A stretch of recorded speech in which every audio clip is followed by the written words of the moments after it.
En principio reciban un cordial saludo desde Ingeniería 24/7. Les saluda el ingeniero Harold Castro. En esta oportunidad vamos a realizar un ejercicio relacionado al teorema de los ejes paralelos o teorema de Steiner. Como objetivo vamos a determinar la inercia de secciones compuestas que a través de fórmulas dadas en el origen o de rectángulos no podemos determinarlas. Son secciones compuestas por varias subsecciones o componentes, ¿no? Vamos a iniciar asignando datos. Son datos totalmente arbitrarios. Son 6 datos de la geometría que nos estamos dando de base.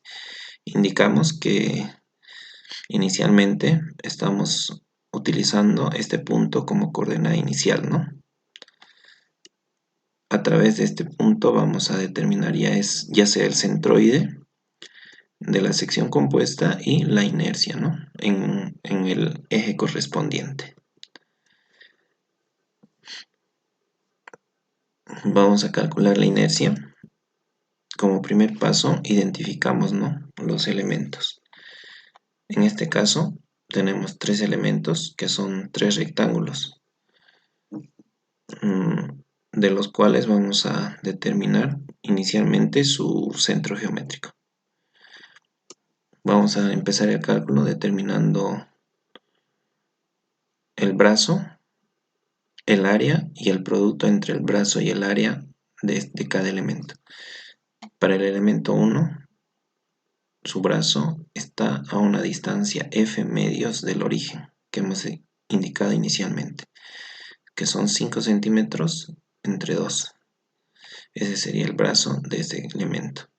Su área va a ser base por altura, es decir, C por F. Y el producto va a ser los dos valores, ¿no?, multiplicados. El elemento 2 vamos a iniciar calculando su brazo, que es F, que es la altura del elemento 1, más el valor de E medios, es decir, esa es la distancia de su brazo desde el origen, ¿no? Un valor de F de 5 centímetros más la mitad de E, que son 30 centímetros. En total la suma son 35 centímetros. De igual forma su área es igual al producto de su base por su altura, la base B por la altura E, que son 600 centímetros cuadrados, y el producto entre su brazo y el área. Posterior vamos a determinar para el elemento 3 su brazo. H es la suma de todos los elementos, que nos da una altura total de 75 menos un medio del elemento D. Entonces son 75 centímetros la altura menos el espesor, que son 10 entre 2, teniendo un brazo de 70 centímetros. El área 3 de igual forma, base por altura, es decir, A por D. Y realizamos el producto entre el brazo por el área. En distintas bibliografías van a poder apreciar que para calcular este centroide o este centro de gravedad se utilizan estas tablas, ¿no?, donde asignamos un orden respectivo para cada elemento y procedemos a tabular sus propiedades, que son la base, la altura. Calculamos el área y también calculamos lo que es el brazo. Realizamos el producto entre el brazo y el área, sacamos las sumas respectivas del producto del brazo por el área y la sumatoria del área total. Al realizar la relación entre estos dos valores, obtenemos lo que es el centro de gravedad, la altura del centro de gravedad. Aquí podemos apreciar de forma desarrollada la altura total es la suma de todas las áreas de las secciones, y el centroide lo determinamos mediante la fórmula que nos indica que la sumatoria del producto entre el brazo por el área dividido entre la sumatoria del área total nos da el brazo, que son 48.43 centímetros, que posteriormente vamos a ver graficados en un sistema coordenado. Y a partir de esto ya podemos determinar lo que es el teorema de Steiner o el teorema de los ejes paralelos, que nos indica que la inercia total de la sección es la inercia de cada elemento en el origen por la distancia al cuadrado que existe entre el centroide de cada elemento multiplicado por el área. Aquí podemos ver representado. La altura del centroide son los 48. Para el elemento 1 ya vamos a ir desarrollando. Y para el elemento 2 de igual forma. Para el elemento 1, la inercia en el origen más el área más la distancia que existe entre el centroide de la sección total y el centroide del elemento 1. Que expresivamente esa distancia es y, que es el centroide, menos f medios, que es esta altura del elemento 1, elevado al cuadrado multiplicado por el área, que es c por f. Y la inercia en el origen es la base, que es c, por la altura, que es f al cubo sobre 12. Realizamos las operaciones y determinamos el valor de la inercia 1. Bueno, para el elemento 2 vamos a poder determinar la inercia a través del teorema de Steiner, que nos indica que la inercia va a ser igual a la inercia en el origen, que es la base b por la altura e al cubo sobre 12, más el área, que es b por e, multiplicado por la distancia que existe entre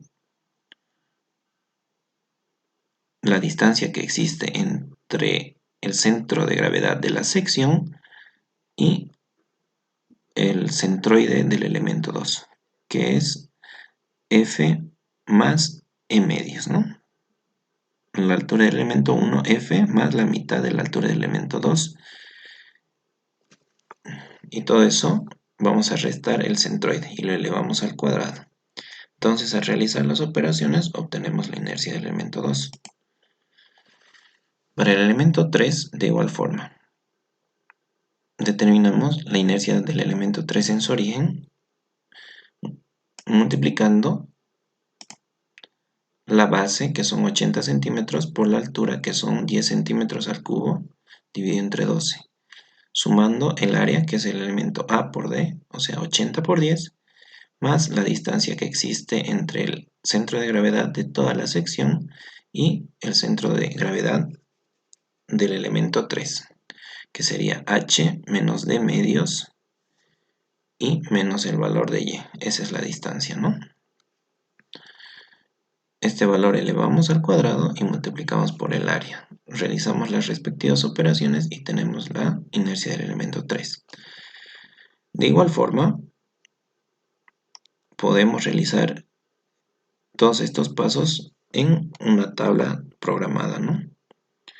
La cual nos muestra que clasificamos cada elemento, también clasificamos la cantidad de cada elemento, asignamos sus parámetros de diseño o sus datos geométricos, calculamos el área, calculamos los brazos, el producto de ambos, las distancias que existen hacia el centro de gravedad, desde el centro de gravedad de cada elemento, y obtenemos la inercia en los orígenes y la inercia total de cada elemento. Entonces, realizamos la suma de todos estos valores y obtenemos lo que es la inercia total de la sección. Este paso podemos realizarlo, ¿no? Ya sea con programas de dibujo o existen ya múltiples hojas de cálculo, pero siempre es importante saber cómo podemos determinar manualmente estos cálculos, ¿no? Porque son muy importantes para determinar la inercia de este tipo de secciones, ¿no? Vamos a ver las aplicaciones de determinar con ese teorema las inercias. Las vamos a utilizar en el diseño de puentes. Siempre es necesario determinar la inercia de la sección transversal y a veces no podemos contar con el tipo de sección o una base o una tabla de cálculo y podemos generarla nosotros teniendo los conocimientos sólidos, ¿no? De igual forma en alcantarillas o puentes peatonales, alcantarillas ya sean de hormigón o de otro tipo de material, de igual forma no vamos a determinar, no vamos a tener una hoja y podemos calcularlo de igual forma manualmente, ¿no? De igual manera, en el diseño de cubiertas se utilizan perfiles donde para verificar si las solicitaciones son mayores o menores que los resistentes, determinamos la inercia, ¿no? De las distintos tipos de secciones. Estos son costaneras, tipo C, tipo para correas. Entonces podemos determinar para todo tipo de perfiles y es muy importante saber realizar este cálculo, ¿no? Bueno, queridos amigos, en la descripción voy a dejar el link de lo que es esta hoja de cálculo en la que se tienen algunas secciones, ¿no? Para que ustedes puedan ir trabajando y conociendo cómo poder determinar las inercias en secciones compuestas, ¿no? Entonces voy a dejar el link y agradecerles, ¿no?, por su atención, dándole like a este video, me ayuda mucho. También quiero invitarlos a que puedan seguir lo que es nuestra página de Facebook, de igual forma suscribirse a nuestro canal de YouTube, esperando siempre sus críticas constructivas, sus sugerencias. Me despido hasta una próxima oportunidad. Muchas gracias por su atención.